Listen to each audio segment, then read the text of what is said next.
Salutations le plus distingué à tous les abonnés des BM News. Aujourd'hui, c'est Janine. On revient avec un sujet qui parle de la drépanocytose et qu'est-ce qui est à la base et pourquoi dans le monde nous avons beaucoup de cas de drépanocytose. Pourquoi ces cas arrivent? Qu'est-ce qui fait en sorte que ces cas soient vraiment répandus dans la plupart de nos régions? Pourquoi il y a tant de problèmes de drépanocytose? Pourquoi nous parlons de la drépanocytose? C'est à cause de vous, c'est à cause de moi, c'est à cause de nous que la drépanocytose aujourd'hui fait un sujet de la santé publique ou fait un sujet de débat scientifique dans certaines régions du monde. La drépanocytose, c'est une maladie génétique. C'est une maladie qui vient à la suite d'une génération ou à la suite des gènes. Nos propres gènes, vos gènes, nos gènes. C'est à cause de ça que la drépanocytose aujourd'hui est parlée par Janine. C'est à cause de vous, c'est à cause de moi, c'est à cause de nous. C'est un très simple slogan utilisé avec la drépanocytose. C'est à cause de vous, à cause de moi et à cause de nous que nous parlons de la drépanocytose. La drépanocytose en soi, c'est une maladie génétique qui vient lorsqu'il y a une mutation génétique des gènes anormales, la présence de l'hémoglobinose S dans les globules rouges qui déforme la morphologie ou la forme normale des globules rouges. La présence de l'hémoglobinose S dans les globules rouges qui apporte la déformation de la forme normale des globules rouges. C'est lorsqu'il y a ça que nous parlons de la drépanocytose. Il y a quelques signes et la cause réelle de la drépanocytose, c'est vous, c'est moi et c'est nous. Les vrais symptômes qui montrent réellement que l'enfant que nous avons donné naissance présente une drépanocytose. Et quelque chose que vous devez retenir, dès le début, donc dès la naissance jusqu'à 2 ans, cette période-là, l'enfant ne doit pas manifester les plaintes de la drépanocytose. Dès que l'enfant est né, jusqu'à l'âge de 1 à 2 ans, l'enfant ne présente pas les symptômes contre la drépanocytose. Parce que pendant cette période de vie, l'enfant dépend encore des globules rouges de sa mère. L'enfant n'a pas encore commencé vraiment à produire ses propres gènes pour son propre vie autonome. Il dépend encore de ce qu'il a hérité de ses parents. Et après cette période, l'enfant qui est né ici d'une mutation génétique anormale avec le globule rouge à l'intérieur où il y a l'hémoglobinose S, l'enfant commencera à manifester des plaintes telles que les douleurs articulaires. Et les douleurs là sont des douleurs de topographie variable. C'est pas spécifique pour dire non, ces douleurs là seront localisées tel part, non. Mais dans les cas simples de la maladie, il peut y avoir des vomissements, des nausées dans la plupart des cas. Et si l'enfant n'est pas vraiment pris en charge, normalement, il y a aussi des cas de infections qui peuvent surgir. Chez les enfants drépanocytaires, les vrais symptômes ou les vrais signes qui éveillent les gens, qui peuvent nous aider à penser à la drépanocytose, c'est l'anémie. L'anémie qui est chronique. Ce n'est pas n'importe quel type d'anémie. Parce qu'un enfant, normalement, il peut avoir des parasitoses ou il peut présenter des anémies et autres. Mais dans ces cas de drépanocytose, vraiment, l'anémie est chronique. Après un temps, l'anémie, après un temps, anémie. Après un temps, anémie. Et dès que vous constatez que l'enfant a vraiment des problèmes d'anémie chronique et des crises dans la période poussée de la maladie, il y aura des crises douloureuses.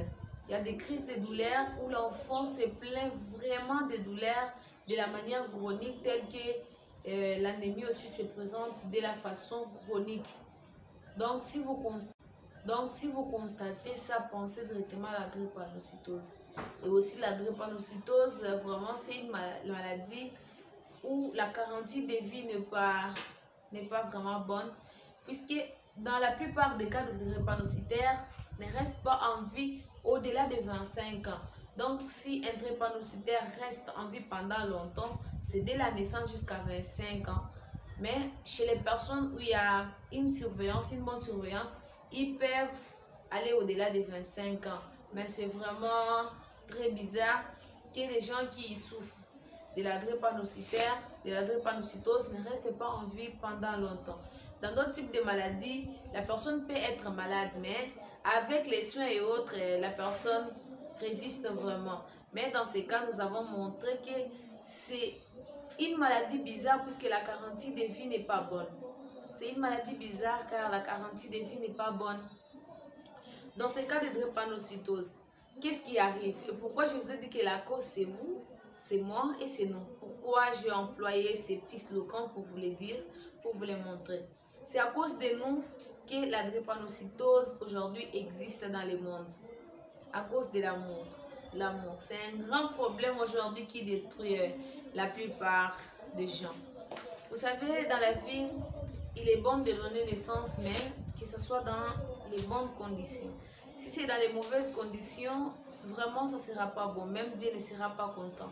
Nous savons que donner naissance, c'est une bonne chose. Ce n'est pas mauvais de donner naissance, c'est très bon de donner naissance afin d'élargir notre communauté. Mais il faut donner naissance avec équilibre et calcul pour que notre génération soit vraiment bonne.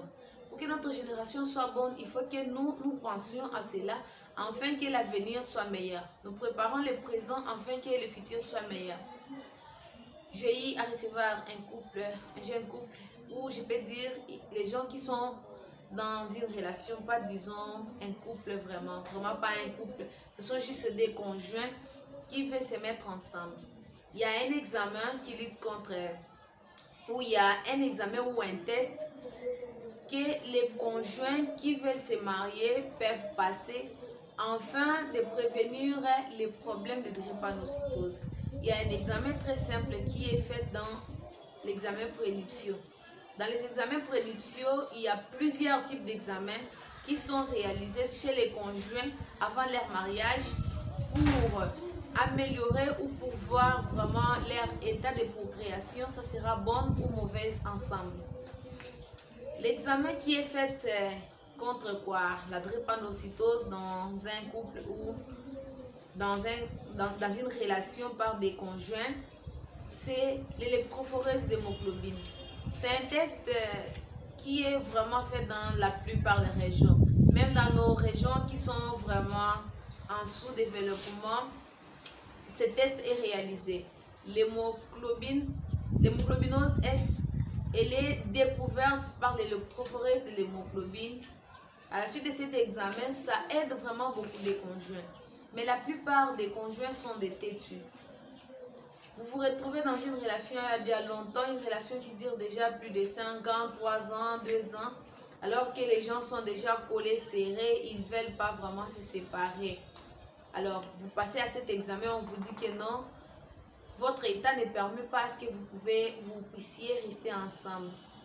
il y a des jeunes hommes ou des jeunes, vous pouvez voir la conjointe qui est AS, les conjoints qui est AS, et on les interdit de se marier. Et ces gens, par la petitesse, ils refusent, ou soit par l'amour ou l'excès de l'amour, ils disent non, nous devons nous marier de toutes les façons, malgré que les jeunes hommes, les génotypes et autres déclarent, nous n'acceptons pas. Moi, je vous conseille vraiment de vous séparer. Je vous conseille vraiment.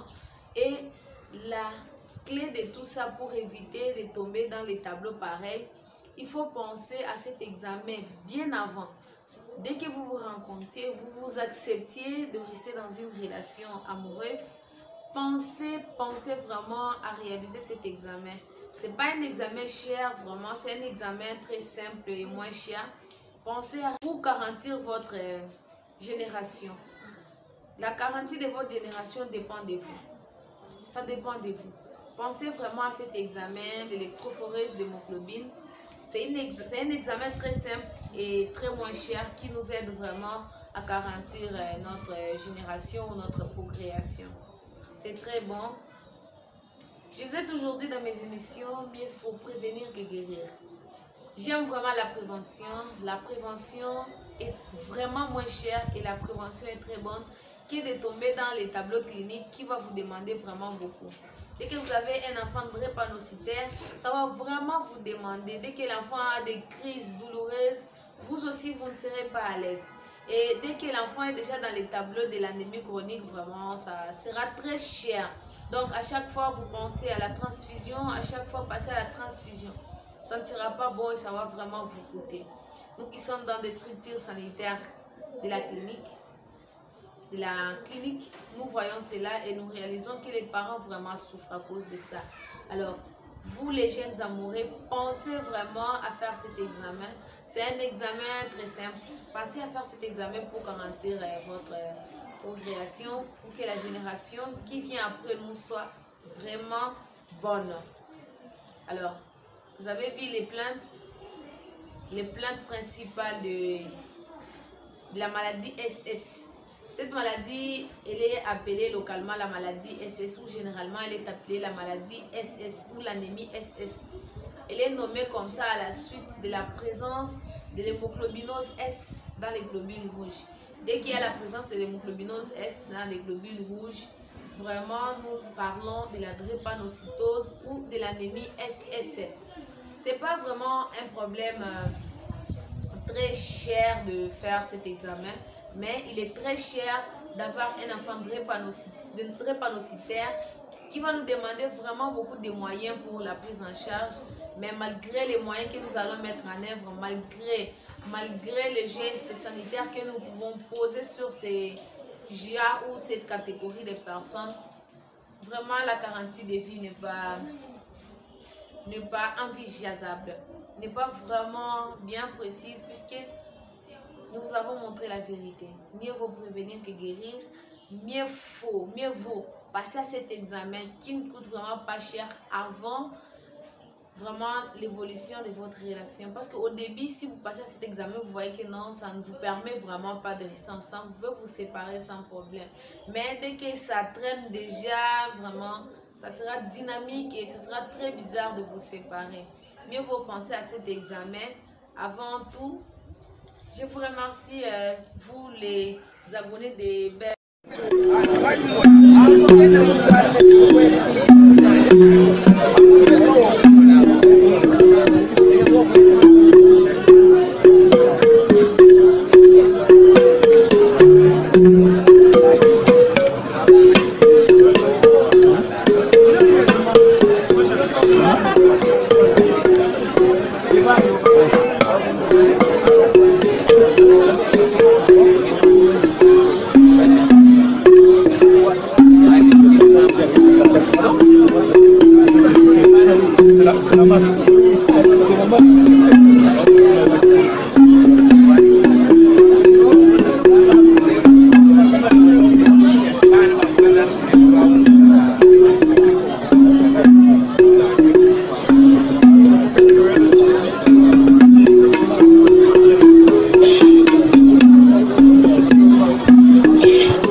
là.